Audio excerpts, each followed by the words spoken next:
From New York City, the makers of Clipper Craft Clothes for Men and 1,036 leading retail stores from coast to coast present the world's most famous detective, Sherlock Holmes.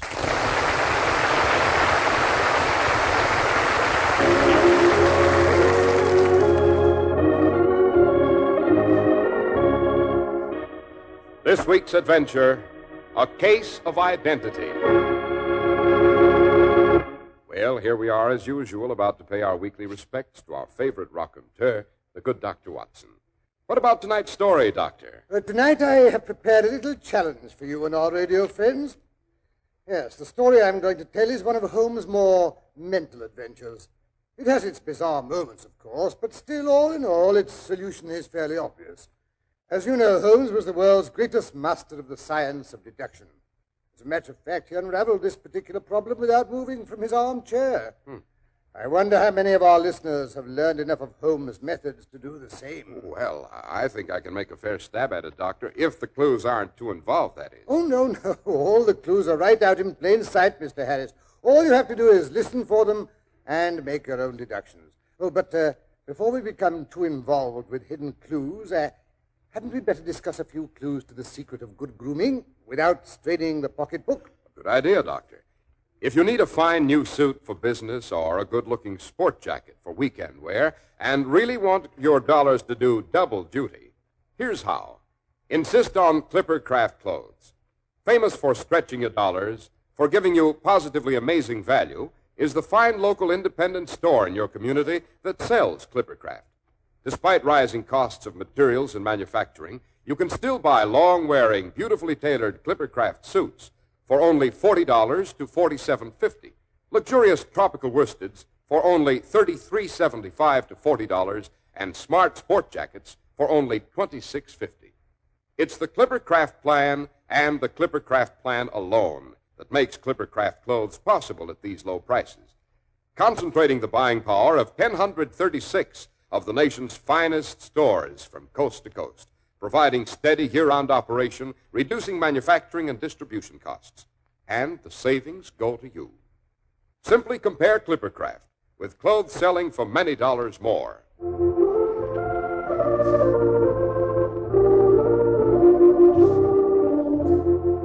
And now, Dr. Watson, back to the adventure you think we should be able to solve for ourselves. Right, Mr. Harris. It was during the middle years of our joint occupancy of the lodgings in Baker Street. Holmes and I sat relaxed in two easy chairs on either side of the living room fire.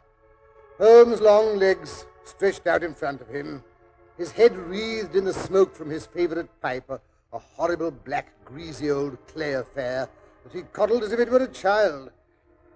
Oh, we had just finished an excellent breakfast, and Holmes was in the philosophic mood that so often accompanies the process of digestion. Strange thing, life, Watson? Infinitely stranger than anything the mind of man could invent. Yes, I know that's one of your pet theories, and I dare you to put it to the test. Now, take today's paper. If you can find anything bizarre in that, I'll buy you a new smoking jacket. I don't want a new smoking jacket, Watson, but I'll take up your challenge. Choose any article, any paragraph at all on this page, and I'll guarantee to find something outlandish. Very well. Here, take the very first heading. Husband's cruelty to his wife. Now, there's a half column of print about that, but I know what it's about almost without reading it. There's the other woman, the drink, the push, the blow. No writer could invent anything more crude or commonplace. Your example, Watson, happens to be rather unfortunate. The husband was a teetotaler. There was no other woman, and the cruelty complained of was that he had the habit of winding up every meal by taking out his false teeth and hurling them at his wife, which you'll allow is an action any literary man would hardly be able to make believable. Well, maybe so, but that's just an exception. Life is made up of exceptions, Watson. There's one now, standing on the pavement on the opposite side of the street. Well, you mean that large, Hebe-like young woman with the enormous boa around her neck and the curling red feather in her hat? Yes. Well, look how she oscillates backward and forward, and the way she fidgets with her glove buttons. Oscillation on the pavement always means an affaire de coeur. She would like advice, but it's not sure that the matter may not be too delicate for communication. She's decided to take the plunge. Here she comes across the road like a swimmer leaving the bank. I say perhaps she's been seriously wronged. No, Watson. In that case, the woman no longer oscillates. She pulls out the bell wire to the front door. You hear that, Watson? Decidedly fluttery. The maiden is not so much angry as perplexed and possibly grieved. Oh, but here she comes. Come in, come in. I hope I'm not intruding. This is Mr. Sherlock Holmes, the detective. Yes? Won't you sit down? This is my friend and colleague, Dr. Watson. Pleased to meet you. Delighted. My dear young lady, don't you find that with your short sight it's a little trying to do so much typewriting? Oh, I did at first, and that's a fact. But I've got so now I know where the letters are without Oh, but how did you know? Someone's told you about me. Oh, don't look so alarmed, my dear. That's just a bit of detection. Mr. Holmes can tell things like that by looking at you. It's his way of showing off. Oh, I see, but it did take me aback, your knowing things like that. It's my business to know things. I knew you used the typewriter from the appearance of your fingertips and the double line pressed into the plush above your wrists. It was equally obvious that you're nearsighted from the marks left on either side of the nose by your pince-nez. So you see, my dear Miss... My name's Sutherland, Mary Sutherland. So you see, my dear Miss Sutherland, there's nothing terrifying in my conclusions. Well, no, not when you explain it like that. And now, perhaps you'll tell me why you came away to consult me in such a hurry that you managed to put on 2 odd shoes. Why, bless my soul, so I did. The right one's my Sunday pair. Yes, you must have been rather agitated when you left home. Yes, I did bang out of the house, and who wouldn't? It made me fair angry to see the easy way Mr. Windybanks, oh, that's my father, took it all. He wouldn't go to the police. He just sat there and said there was no harm done and everything would come right in the end. So finally I got mad and told Father I was coming to you myself. You say your father, but surely you mean your stepfather, since the name's not the same. Yes, he's my stepfather. Mother makes me call him Father, though it sounds kind of funny, him being only 5 years and 2 months older than myself. I see. How recently did your mother marry this Mr. Windybanks? Oh, about 2 years ago it was, Mr. Holmes. And I'll admit I wasn't very pleased, seeing as it was so soon after Father's death. And him a man nearly 15 years younger than herself. Enough to start complications in any home. Eh, Holmes? Quite. But please continue, Miss Sutherland. I gather your father left your mother fairly well off. Yes, sir, he did. You see, Father was a plumber in Tottenham Court Road, and he left a tidy business behind him. After he went, Mother carried it on. Although I must say that William, Mr. Hardy, Father's foreman, did most of the work. And a good thing he made of it, too. This Mr. Hardy, was he your father's age? Oh, no, sir. He was just 2 years older than me. The fact is, we had a sort of an understanding till this here Mr. Windybanks came along. Oh, and he didn't approve of Mr. Hardy? Oh, it weren't that so much as that he didn't approve of the plumbing business. Said it wasn't high class. Oh. Mr. Windybanks is a very superior gentleman himself, Mr. Holmes. Travels in wines for Westhouse and Marbank, the claret importers in 10 Church Street. Oh, a real toff he is. I see. Yes, sir. So after him and Mother got married, he made us sell the business. They got £4,700 for the goodwill and the interest, but Mr. Hardy said it was practically giving it away. And so him and my stepfather had an argument, and my stepfather told Will to clear out and never darken his door again. Quite theatrical. Yes, my stepfather's like that. Well, Will says he's off to Birmingham, and will I come with him? And I says, well, I can't hardly be expected to leave me own mother. So then he gets mad and biffs off. Without giving you a chance to change your mind? Well, yes. And how is he doing in Birmingham? Very nicely, I hear. Got his own shop and all. Oh, not that I write to him. I wouldn't send him a word if I was dying, I wouldn't. Of course. Serves him right for not being more persuasive. Yes, sir. Oh, but that's neither here nor there, Mr. Holmes. The fact is, I don't know why I even mentioned Will Hardy. Except that I'm so upset in my mind, my tongue kind of wags on by itself. Let's see, where was I? Your mother had just sold the plumbing business for something over 4,000. You inherited part of that, I presume? Oh, no, Mr. Holmes. I've got my own money, outside of the plumbing business, that is. Oh? It was left to me by my Uncle Ned in Auckland. It's in New Zealand stock, paying me 4%. Gives me £100 a year, it does. Then the capital amounts to around £2,500. Yes, sir, but I can't touch that. Just the income. Quite a tidy little amount. I believe a single lady can do very nicely on £60 a year. Oh, I could do on even less than that, Mr. Holmes. I'm a good one at managing things. But so long as I live at home, I don't want to be a burden to them, so I let them have the use of it while I'm staying there. You mean you give the money to Mr. Windybanks? Oh, no, Mr. Holmes. I draws it out every quarter and pays it over to my mother. That's very generous of you, Miss Sutherland. Oh, it's no hardship. I do pretty well with what I earn at typewriting. Makes me quite self-supporting, as you might say. Yes, these independent, modern young women. Soon they'll be competing with men in business. Oh, no, sir. I'm sure I wouldn't presume to be as bold as that. Well, to resume, we find you are a young lady very comfortably fixed. Well, I'm not exactly rich, Mr. Holmes, but I'd give all I have to know what's become of Mr. Hosmer Angel. Hosmer Angel, eh? Quite a romantic name. Oh, yes. And he was romantic, Mr. Holmes. Recited Browning, he did. Sounds quite devoted. Oh, yes, sir, he was. I could swear he was. And now he's gone, too. Disappeared like into thin air. And naturally, I'm anxious about him, being as it's the second time I've been left in the lurch, as you might say. I feel a bit sensitive about it. Of course. Had you quarreled? Oh, no, sir. We was as affectionate as two cooing doves. Mother said it used to make her quite sick to watch us. Oh, not that she wasn't all for Hosmer. That she was. Helped me to keep it from father and all. Oh, then your father didn't know about this new admirer. No, sir. That is, not until later. And then he never really saw him. And how did you first meet this Mr. Hosmer Angel? Well, Mr. Holmes, I met him at the gasfitter's ball. How romantic. Oh, yes, sir, it was. The gasfitters used to send father tickets while he was alive, and afterwards they kept on sending them to me and mother. Mr. Windybanks didn't wish us to go. He never did wish us to go anywhere. If I so much as wanted to go to a Sunday school treat, he would get quite mad about it. Rather unreasonable. Yes, sir. Well, it happened that the week of the ball, he had to go to France on business, so he wasn't there to make a scene when Mother and me went. It was a lovely ball, Mr. Holmes. I wouldn't have missed it for anything. It was there I met Hosmer.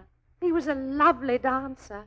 You should have seen him do the polka. Swept you quite off your feet, I've no doubt. Yes, sir.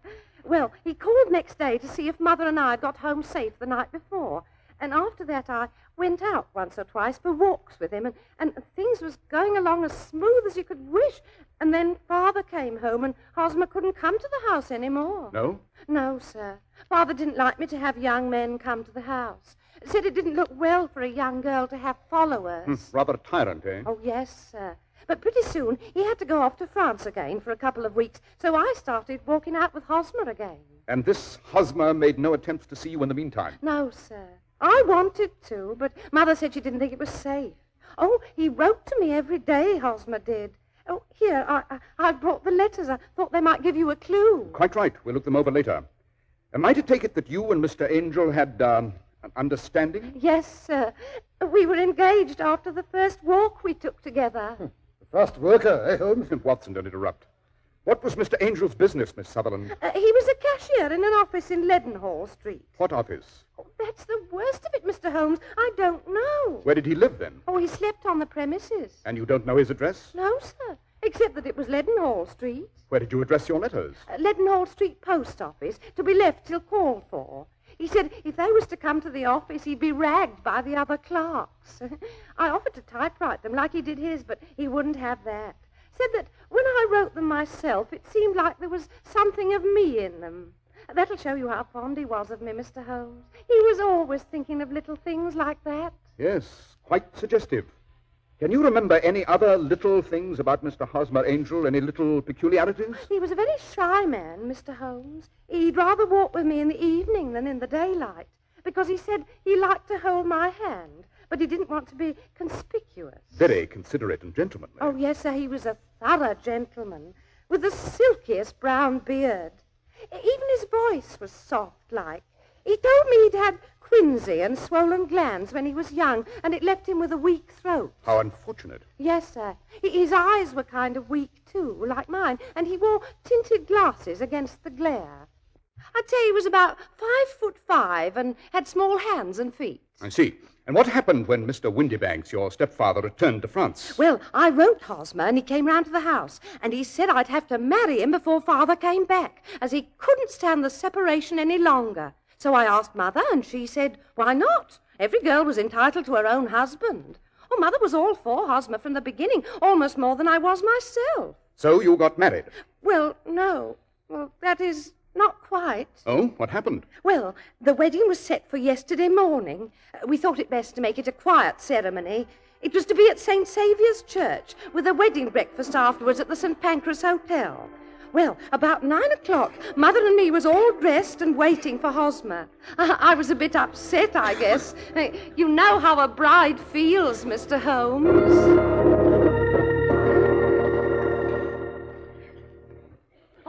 Oh, dear, I'm that nervous. I don't know whether I ought to get married or not. Don't you fret, Mary. All brides is like that. Why, when I was married to your father, I was so jumpy I split both me gloves. Oh, I know, but I haven't known Hosmer very long, Mother. Maybe I oughtn't to jump off the deep end like this. What's the good of waiting, Mary? Better get married now before your father gets back. Yes, I suppose so. Oh, dear me, I wish my shoes wasn't so tight. Shh, here comes Hosmer now. Don't he look handsome with that flower in his buttonhole and all? No, you stay here, Mary. I'll answer it. A bride should act shy-like on her wedding day. Good morning, Hosmer. How's the groom? Good morning, Mother. Oh, I'm fine. Hello, Mary. Hello, Hosmer. What's the matter? You look kind of white. Oh, I'm all right. How are you? Oh, I'm all right too, Hosmer. Well, we'd better be shoving off. I got a hansom waiting outside. Oh, but Hosmer, it's such a little way, and hansoms is expensive. Oh, you don't think that any bride of mine is going to walk on her wedding day? Now, who can that be? Hosmer, you're as full of jumps as a kangaroo. Now I'll go. What is it? Telegram? Oh, thank you. It's a telegram. Maybe somebody's died. I'm almost afraid to look. But here, let me. I'm used to these things. Expect me home today. Erasmus G. Windybanks. Father's coming home. What if he gets here before... Now, don't lose your nerve. You're of age, remember, so it don't matter how he raves afterwards. Oh, Mary, promise you won't let him tear us apart. No. Swear it, Mary. Now, where's the Bible? Mary's carrying mine, the one I got married with, both times. All right. Now, put your left hand on that Bible and swear that whatever happens, you will always be true to me and to me only. But what could happen? Oh, you never know. Now, swear it, Mary, for my sake. Swear it. Yes, Mary. Why not do as Hosmer asks? All right, I swear. Oh, good. Now then, let's get on with it. Yes, Hosmer. Oh, dear. Is my bonnet on straight? Yes, only hurry. Mr. Windybanks may get back any minute. Mary, don't forget your flowers. No, Mother. Well, hurry. Now, here's the cab. You first, Mother. Now, easy, don't upset the cab. Now, Mary. That's right. Aren't you coming too, Hosmer? No, there isn't room. I'd muss your dress. I'll hail another cab. Oh, yes, there's a four-wheeler now. Hey, cabby! Now, you go on. I'll follow after. See you at the church, Hosmer. St. Saviour's driver. Yes, Hosmer got the other cab. It's following us. Oh, my knees are knocking together like anything. Now hush up, Mary. Anyone would think you didn't want to get married. Well, maybe I do, and maybe I don't. Well, just hold your breath and it'll be over in no time now. Here's the church.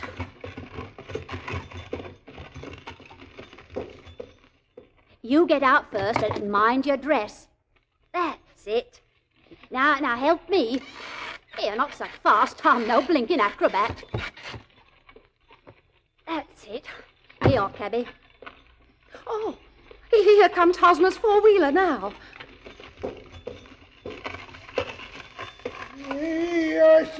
St. Saviour's like you asked for.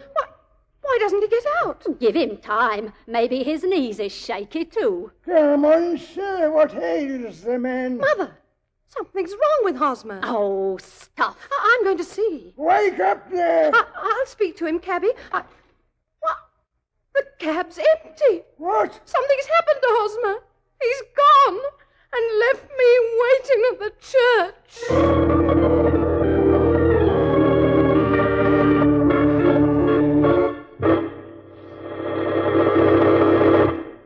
Every day is value day when you insist on clothes by Clippercraft. Yes, we have to know our values are really great when we suggest you compare Clippercraft with clothes selling for very much more, which is exactly what we do suggest. Because there's a great big idea behind Clippercraft clothes in the form of the famous Clippercraft plan. You get the benefit of great savings made by concentrating the buying power of 1,036 of the nation's finest stores from coast to coast. Yes, the Clippercraft plan really streamlines the fine old craft of clothes making.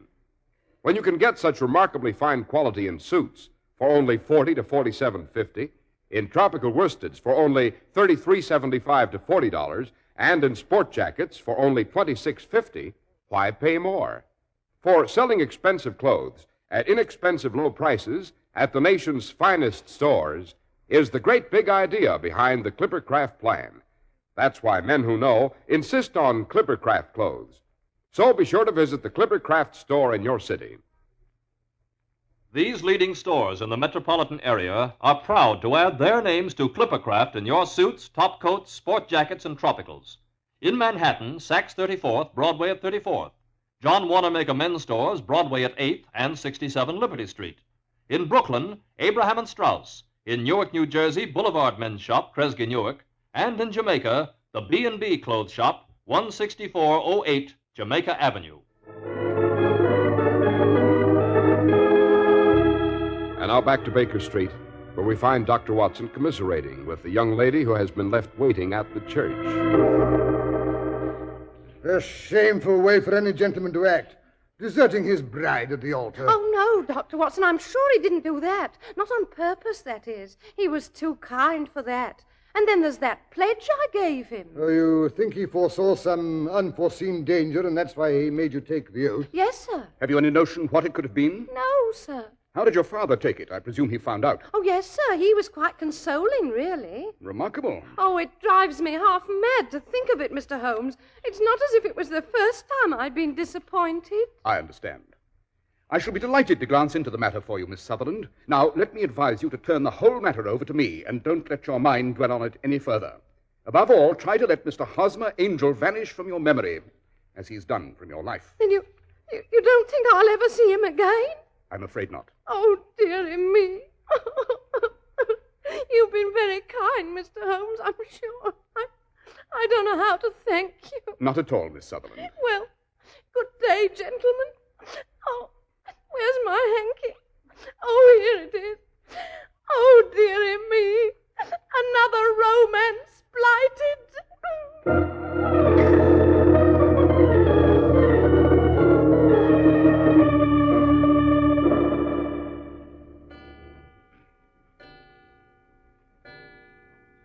Holmes, what a horrid mess of bottles and test tubes. That smells of hydrochloric acid. Marvelous, my dear Watson, marvelous. I don't believe you've buzzed out of this room since that poor young lady left early this morning. No, it wasn't necessary. Then you've solved it? Certainly. It was bisulfate of baryton. No, I mean the mystery of the disappearing bridegroom. Oh, that. There never was any mystery in that affair, Watson. Pretty self-evident, don't you think? Oh, no, can't say I do. Oh, really? But I let you look at Mr. Hosmer's love letters. But they were typewritten, even to the signature. Yes, that's what's really suggestive. Now, what's that? Mr. Windybanks, I fancy.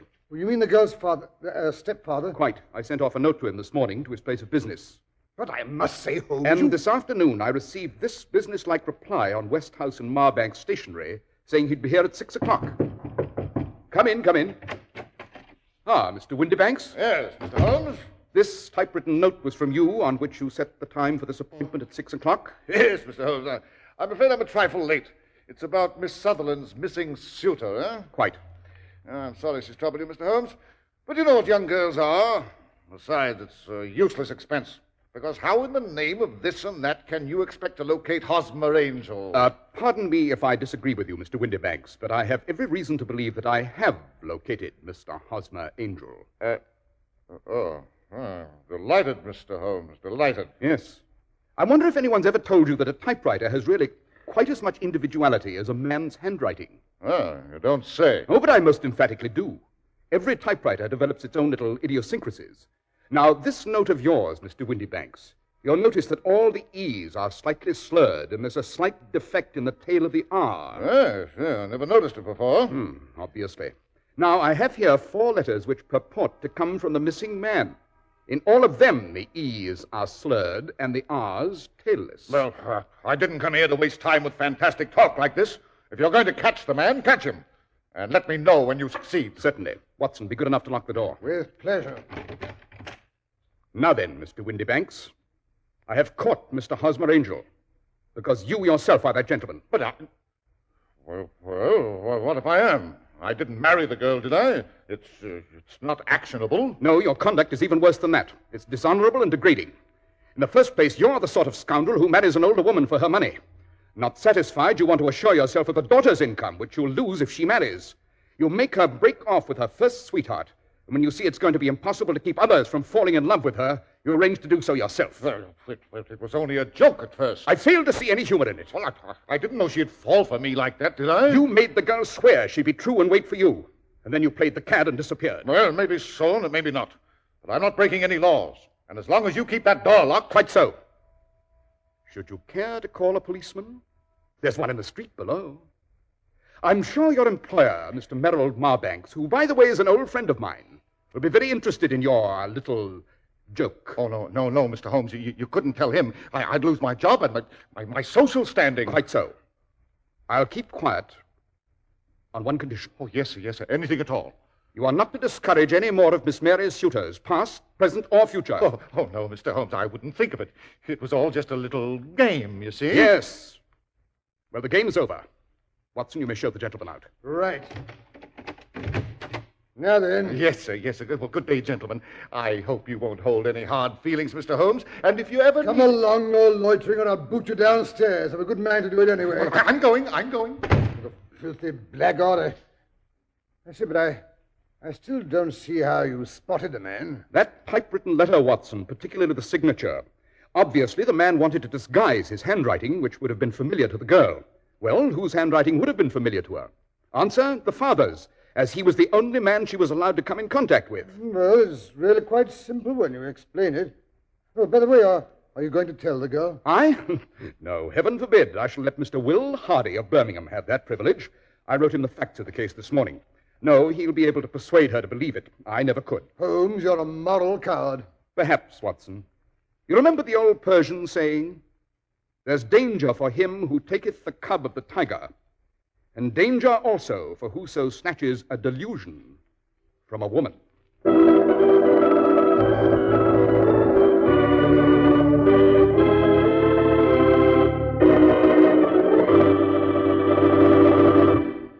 Now then, Mr. Harris, did you guess the solution? Well, when Holmes began to talk about typewriters, I started to have an inkling, Doctor, but before that, I'll admit I was pretty much at sea. Why, Mr. Harris, I'm surprised, and after all my teaching. Well, how about giving us a hint about next week's story, Dr. Watson? Yes, Mr. Harris. Next week, I think I'll tell you about a particularly complicated case of violent and untimely death that Holmes and I ran across on what started out to be an uneventful excursion up the Thames. I call it the complicated poisoning on Eel Pie Island.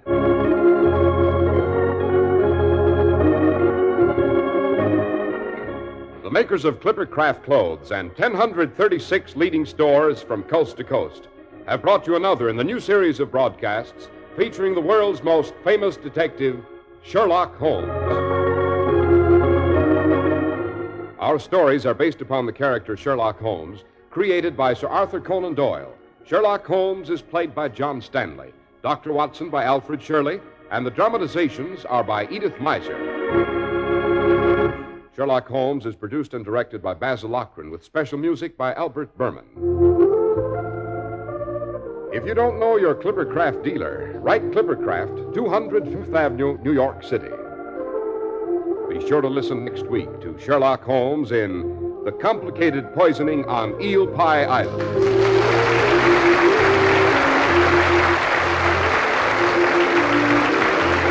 This is Cy Harris speaking for Clipper Craft Clothes. This is the network for the Indianapolis Speedway races on Monday, the Mutual Broadcasting System.